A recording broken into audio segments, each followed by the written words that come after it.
This channel does not promote any violent, harmful, or illegal activities. All content provided by this channel is meant for an educational purpose only. Sunita উইলিয়ামসরা যখন গেলেন 5ই June, ওনার main কাজ ছিল কিন্তু একটা টয়লেটে leak ধরা পড়েছে, সেই টয়লেটটাকে পুরো রিপ্লেস করতে।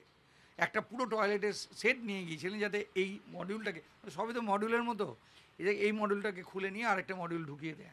ঠিক আছে, এইটাই ছিল মেন কাজ। আর ছিল স্টারলাইনারের প্রত্যেকটা যন্ত্রাংশ কাজ করছে কিনা সার্টিফাই করা, এটা কারণ উনি টেস্ট পাইলট ছিলেন।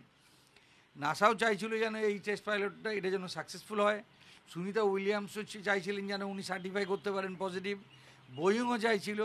এই কারণেই এই ওদের যে এতগুলো ডিফেক্ট থাকা সত্ত্বেও মানুষ বলছিল না তোমরা এটাকে সারাও, আমরা নিচ থেকে দেখছি যে এই সারানোর প্রসেস তোমাদেরকে ইনস্ট্রাকশন দিয়ে যাচ্ছি কী করে সারানো যায়। আলটিমেটলি সব সারানো হলো, ডিলে হলো বটে, এবং আমরা মনে করতে পারি আহা বেচারারে আটকে গেছে। ঠিক যেন সিকিমে যদি ধস নামে তাদের যে অবস্থা, একজন ধস নামতে গেলে একজন মানুষ কী করতে পারে, তার 2-4টে ফটো তুলবে, মাঝে মধ্যে খাওয়া দাওয়া করবে ইত্যাদি, খাওয়া দাওয়া টানও পড়তে পারে। কিন্তু সুনিতা উইলিয়ামসরা লার্জেস্ট পসিবল একটা স্পেস স্টেশনে রয়েছেন।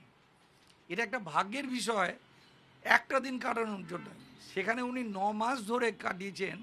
আমি বলবো যে C was the most lucky person. ভেতরটা একদম আপনি যখন ঢুকবেন, ভেতরটা কিন্তু একটা ল্যাবরেটরি এবং প্রচণ্ড টাইট জায়গা, এখানে কোনো লাক্সারি কোনো জায়গা নেই।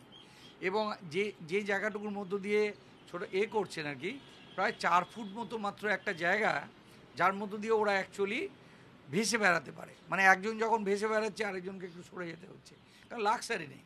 এমনিতে হয়তো 12 ফুট চওড়া, 12 ফুট থেকে 15 ফুট মতো, কিন্তু তার মধ্যে বিভিন্ন রকম প্রোটেক্টিভ লেয়ার দেওয়া আছে যাতে করে কিনা ওটা যেন না হয়, মানে মনে করুন বাতাসে যেন লিক না থাকে। ফলে এই লিক চেক করা এবং কার্বন ডাইঅক্সাইড চেক করা, অক্সিজেনের লেভেল চেক করা, প্রত্যেকটা জায়গাতে আবার হুকের মতো আছে যেখানে তারা নিজেরা অ্যাকচুয়ালি লাগিয়ে ঘুমোতে যখন যাবে, নিজেদের একটা করে চেম্বার আছে ওখানে, তারা অ্যাকচুয়ালি কমফোর্টেবলি 11 জন মিলে ঘুমোতে পারে। এবার ন্যাচারালি সেই ঘুমানোর জায়গা আছে, এবং 11 জন হয়েও গেছিলো। পরশু দিন 11 জনই ছিল, গতকালের আগেও 11 জনই ছিল। সেইটা হচ্ছে হাইয়েস্ট পসিবল নাম্বার অফ খাট রয়েছে, এবং স্টোয়িং চেম্বার আছে যেখানে খাবার দাবার গিয়ে রাখা হয়। একটা জায়গাগুলো আছে যেমন কোনো এক্সপেরিমেন্টের জন্য, যেটা সেখানে লেটুস চাষ হচ্ছে, টমেটো চাষ হচ্ছে, যাতে কিছু কিছু ফ্রেশ প্রোটিন যেন নিতে পারে। কারণ আপনি যদি শুধুমাত্র এই ক্যান্ড খাবার খান তাতে প্রোটিনের এটা কমে যায়, কোয়ালিটিটা।